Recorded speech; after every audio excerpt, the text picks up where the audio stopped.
So where did Believer go wrong? As I think most fans agree it did go wrong, or at least was a very pathetic entry in the Exorcist titles, although, gotta be honest, most of the sequels have been disappointing, except for one, which most fans know about.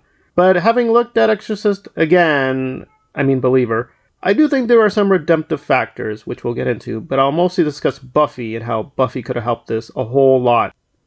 I will not do a full-on reconstruction of Believer here, but the basic gist, of course, is two girls are taken, there's some kind of demonic possession, and essentially a god squad is developed to deal with the demonagus. So how does Buffy Season 4 help? Well, and I'm glad I did take a look at Primeval, because usually I memorized the Buffy episodes, but there was a key scene I had forgotten, and that is very critical. So there are two aspects, and one most people would know about just from plot synopsis, but I think I'm going to add something with Xander. So the basic gist is we have kind of a priestess in Believer, and she's tapping into her woman, I guess, black female power, and she's very critical. But I'm not making fun of that. I think that was actually a very good part, but it needed to be developed a little bit more. She does a lot of interesting things with symbolism, like she puts out a candle at a very specific point in the narrative. So in terms of being a witch priestess, I have no issue with that, but I think it could have been constructed better and do something like they did with Willow, where we see her power levels slowly going upwards within season 4. But I don't think it's just constructing power levels or saying, okay, Buffy knows something is about magic, Giles knows something about the magics, and of course Willow is a full-on witch. And that's critical for the binding spell. I think it goes beyond that, because how they get onto the spell is actually very brilliant.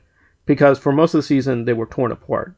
For most of the season, the key people were torn apart. Now, in some cases like Spike, that makes sense because he's a kind of villainous character at this point. However, with the key protagonists, keeping them apart was a little artificial. So when they come back together, you got to do a lot of work real fast. But here I think they slice through it very effectively because Xander comes up with the idea. And he does it in a very Xander fashion, saying, well, maybe we should do like a Voltron. I mean, like, Buffy's got the power. You know, I'm like a jock. Giles is into the magical research, and Willow's good with the tech.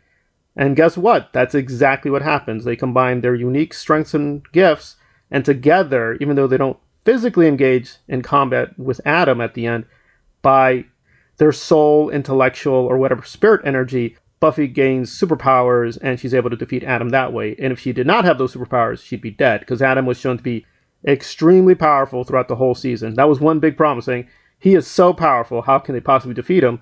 But they did come up with a solution that wasn't just, oh, quote, witch magic solution, but no, it's them combining their strengths as characters at the end. And that's what Believer's missing, is that they should have developed that priestess character much more early and just develop her story. You don't have to do it too blatantly. She doesn't have to be in every critical scene, but by kind of holding her off until the very end, it does become kind of like a last-minute miracle, which is fine, but I don't think they had a good enough script or, frankly, director to do it. So it would have been better, follow the Buffy path. Yes, give us a powerful witch who gets more powerful, but also do it in a way that it makes sense for that character to come up with this kind of epiphany solution at the right moment at the very end. That would, I think, would have been a much stronger route for Believer to go with. But instead, they went the David Gordon trilogy route, which I don't think was a good idea.